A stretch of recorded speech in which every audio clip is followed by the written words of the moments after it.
bienvenue sur Le Revenu TV. Aujourd'hui, nous parlons de l'investissement socialement responsable, comment concilier éthique et rentabilité de ces fonds d'investissement. Nous en parlons avec Olivier Plaisant. Bonjour Aline.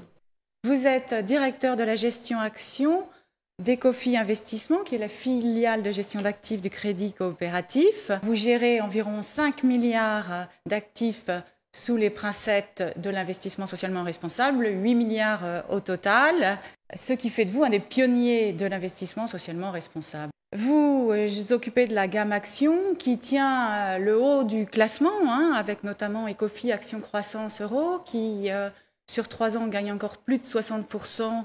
Et sur un an, plus de 10%, c'est dire si elle a bien résisté aux secousses récentes.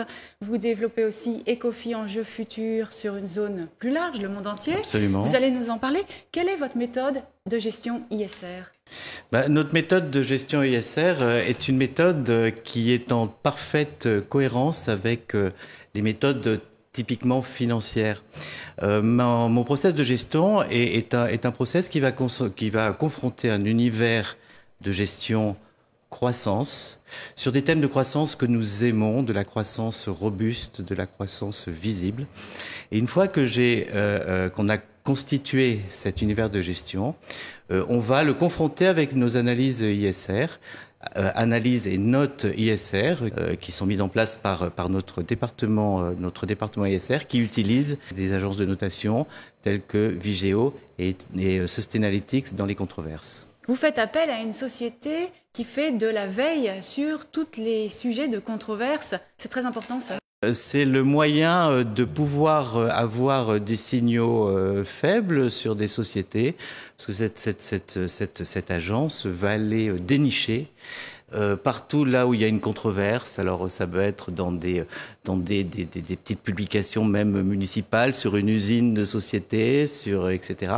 Là où il y a des controverses, et pouvoir faire remonter des niveaux faibles qui pour nous, analystes financiers, sont des éléments importants pour l'appréhension du risque.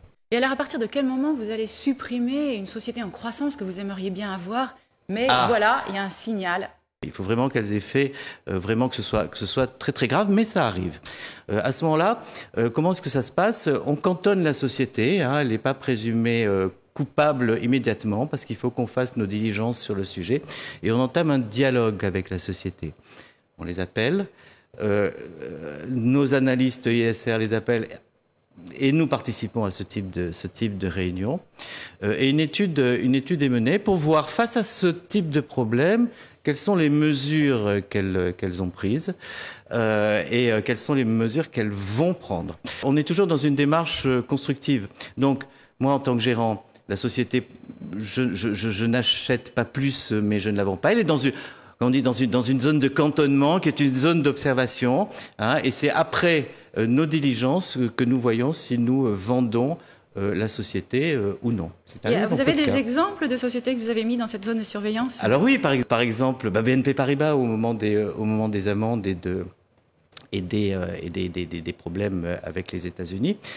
Évidemment, on a voulu savoir ce qu'elles avaient mis, ce que la société avait mis en place en termes de conformité, etc. Et on est toujours en dialogue avec elles, ce qui fait que on peut avoir des positions qui ne bougent pas. Alors, ce qui est intéressant, c'est de voir aussi que les sociétés qui sont réactives et puis qui sentent aussi que c'est pas une simple question d'analyse ISR, mais que les gérants viennent en soutien des analystes ISR pour soulever et pour essayer d'avoir des explications face à ces problèmes.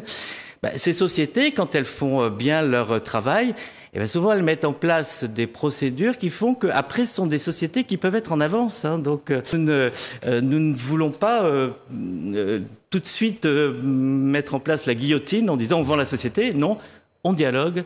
Et quand vraiment les choses ne se passent pas comme on veut, on vend la société. Pour l'instant, ce n'est pas arrivé. Vous pensez que les sociétés de gestion comme la vôtre, il y en a plusieurs qui engagent des dialogues avec les sociétés cotées. Ce dialogue fait-il vraiment avancer les choses ? A-t-il vraiment du poids ? Je crois que c'est important de montrer qu'il n'y a pas l'ISR d'un côté, la gestion de l'autre, que les choses sont assez liées et que les gérants avec leur point de vue financier, sont là aussi pour investir dans ces sociétés qui ne se mettent pas à risque. Vous savez, moi, quand j'étais jeune analyste financier, que je visitais des usines, et ben, j'allais voir les panneaux syndicaux, parce que c'est là où on voyait aussi des problèmes qui étaient soulevés et qu'on ne nous disait pas forcément dans les grands meetings. Donc, ça fait partie des choses, oui, qu'on aime bien voir. Alors, dans vos valeurs de croissance que vous recommandez pour le long terme, puisque vous êtes un investisseur à long terme, lesquelles pourriez-vous recommander aujourd'hui?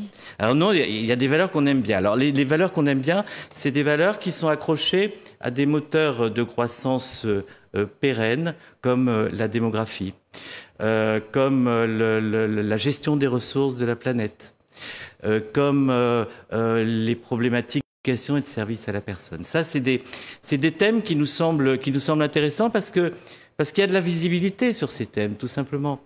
Alors, par exemple, dans la gestion des ressources de la planète, on aime bien tout ce qui participe à ce qu'on appelle l'efficience énergétique. Alors, par exemple, la gestion intelligente des réseaux d'électricité, le smart grid, etc. Ben là, il y a Schneider. Hein, donc on aime bien ce genre de société.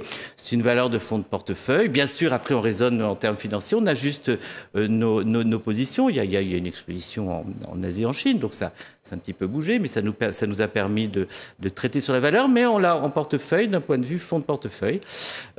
On aime bien des sociétés un petit peu plus petites, comme par exemple une petite société qui s'appelle Nemetschek, qui est une société allemande. Alors, je vois votre œil interrogatif sur le sujet. Ben, c'est une société qui fait des logiciels pour les architectes. Donc tout ça, ça participe aussi à tout le mouvement qu'on peut voir dans la construction, dans l'amélioration des techniques de construction, l'éco-construction, etc. Donc voilà le type de société qu'on aime bien. Et donc votre croissance et vos performances, vous pensez qu'elles sont plus dues à l'analyse financière ou au filtre ISR? C'est assez difficile de véritablement pouvoir mettre en place une métrique sur l'analyse de performance. Je sais que, nous, ce qu'on pense, c'est que déjà, c'est un moyen de gérer le risque, hein, parce qu'il y a des éléments pertinents, comme je vous le disais. Donc ça doit forcément intervenir au moins sur la performance long terme. Et puis, il y a notre expérience propre qui fait que dans ces marchés, toute l'avance qu'on a pris par rapport aux indices classiques, les indices de référence, hein, les grands indices, on a pris de l'avance dans notre gestion active, et ça c'est important, et on pense que effectivement, cette approche plus globale et peut-être un peu plus originale et assez intégrée nous a permis, dans la baisse des marchés, de conserver cette avance.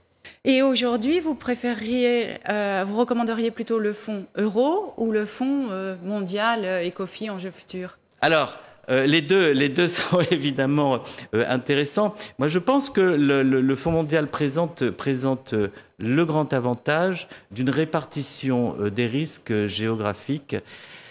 Et puis, après tout, les enjeux de développement durable, ce sont des enjeux mondiaux. On ne peut pas les voir que sur le filtre purement européen. Alors, l'avantage du fonds croissance euro, c'est que c'est un fonds PEable. Donc voilà, il y a un avantage évident. En termes de répartition des risques et de logique beaucoup plus à long terme, moi, le fonds Enjeux Futurs, je le trouve extrêmement pertinent parce qu'il prend le problème dans sa globalité. Olivier Plaisant, merci. Merci Aline.